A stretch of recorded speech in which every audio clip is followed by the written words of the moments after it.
Hi guys, welcome back to my channel. This is a channel that is all about facts and basics, and in today's video we'll be seeing how to cook Atama soup. Now Atama soup is one of Calabar's rich delicacies. Now this is not very common, but trust me, it is a finger licking kind of soup. And so stay with me as I show you what I use in making this soup and step by step on how I achieved this. So first of all, we'll start by prepping the vegetables. Please do like, share and subscribe as we go on this journey.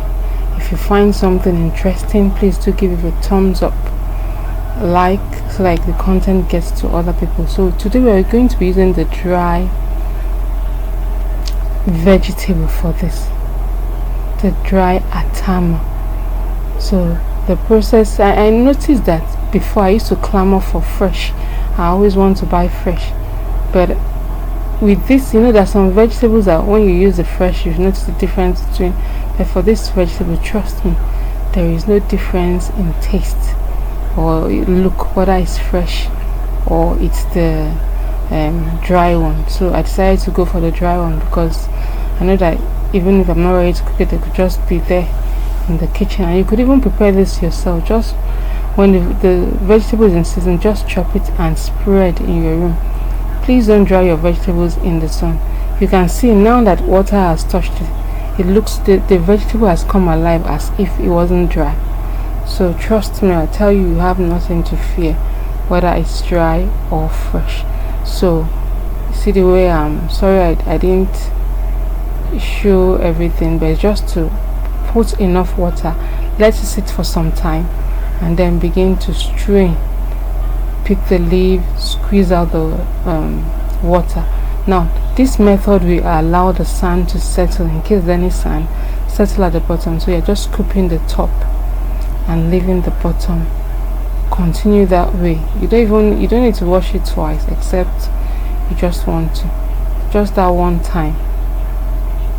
Continue washing it that way. You can see I just put it straight in the plate where I'm going to use it to cook. So it thickens your soup very fast. Yes, it's a good thickener. It helps the thickness of the soup. And I noticed that this soup, if you warm it, you need to add water. There's some vegetables that doesn't thicken your soup like that, but trust me, this one does. So if you don't like thick soup, you need to add more water when you're cooking this than the usual. So that's about the washing of the vegetable. So you see, that was me carefully trying to strain the water to avoid the bottom. You see, I strained it, I didn't get to the bottom, pour the bottom away because that's where the sand settled. And because this is like the last one, I went ahead and rinsed it under the tap. So sorry it wasn't showing, but that was me passing water through the strainer so that if there's any sand anyhow that found itself there, see, I used it again because that's the last kind of the bottom part. So I don't want to take risk of having any sand into it. So that's how we prepare the vegetable. Now let's go on straight to how we cook our soup. If you've watched up to this time and you've not given this video a thumbs up, please to give it a thumbs up. It shows you like it and you've learned something. It might be that you know how to cook the soup, but I've just shared something different to you. So please do give this video a thumbs up. Already while I was doing that, fish washed, I've already shared a video on how I wash my dry fish and some stock fish already washed, put on fire. So initially I like to boil my fish in little water before I add water that I will need for the soup. And while I do this, because you're going to have meat stock also, so to avoid the water being too much, so I just boil my fish with little water and then as I go on, I add the quantity of water I will need, or also add the meat stock, so that way I'm in control of my water content. So I'm going in with some pepper. Now this was yellow, that yellow pepper that has a lovely aroma and flavor, adds flavor to your food. So that was blended red pepper and the yellow pepper. So I start adding my ingredients to this little amount of water. Now it depends on how thick you want your soup to be. So if you don't like me, for vegetables I like it being thick because I don't really like seeing much water. But if it's soup like egusi, I could put water. I like it not so thick. So that was me going with crayfish to this pot of boiling stockfish. So now I've added pepper and crayfish. We'll keep adding our ingredients one after the other. So as I add them, I'll tell you what they are, so that you can replicate this. And so the next thing, I went in with some Maggi cubes. I do not do too much of Maggi in my seasoning cubes in my food, because I you know, we've been told many times that it's not healthy. We just use it just to enhance our cooking, but let's not overdo it, so that the danger or the chemicals, because you know all these things are chemicals. So just use seasoning cubes miserly. And besides, you have fish, stock fishes, you're going to have beef, crayfish, so those will make up for, will enhance the soup more. So the more of this ingredient you have, the less you need seasoning cubes. Just get used to it. Some people just have the mentality that they have to use a lot. So that was me going in with more dry fish and beef. That I had some dried fish, pomo and all that I had boiled earlier, so I was just adding that to it to enhance my soup. So you see, these are the reasons why I do not use so much. Now your palm oil can go in at this point. Palm oil is also a liquid, so it will help you.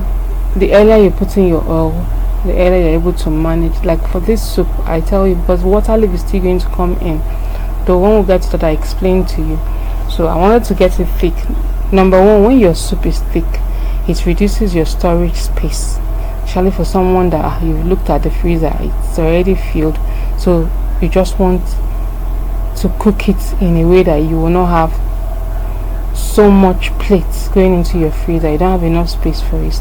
So just put your make sure you reduce the things going in. So that was, I just remember that not put pepper, dry pepper. That other pepper I used will not be enough, so I supported that with dry pepper. I was actually using Cameroon pepper. Yes, Cameroon pepper. That the black one. When you dry it, when you buy it, you see it's dark in color, black in color. So that was the pepper I used, and I put in some salt to taste. Be careful with your salt. Though vegetable takes a lot of salt, but you just have to be careful. So now we allow that to cook thoroughly. Tenderize the fish and just bring everything together. So this is what I mean. So everything, the the groundnut, palm oil are dissolved. So at this point I went in with my periwinkle. This is optional. If you don't like that, some people count it as distraction while eating, but some people cannot do without it. So just put the quantity, or you could skip this. So I like it to cook with the soup, because guess what, once the vegetables come in, I do not leave it for long before I put it down. So I put every other thing before I now go in with my vegetable. Now the first vegetable I put in is water leaf. Now your water leaf, some people put their water leaf earlier, especially if you are using the water leaf that is should I say, some people call it Yoruba water leaf, but that one that is still so fresh, it has a lot of water in it. Yes, that one you have to put it earlier. In fact, some people wash off the drawing part. Maybe one time I'll share a video of that, how better with squeeze out the water and leave it dry. But for this is a dry, very dry water leaf. You can see it's not really producing much water, and it's not really crushing like you would really see water leaf just crumble, because it's dry water leaf. So for this, because it's dry water leaf, immediately after putting my water leaf, I would just go in with my leaf. I won't allow it to cook for long. This is because, like I said, the water leaf is dry, so not too much cooking. So you see me going in with my vegetable immediately, almost immediately, so to say, so that they cook and combine well together, so that we don't end up overcooking our soup. Yes, we don't end up overcooking our soup.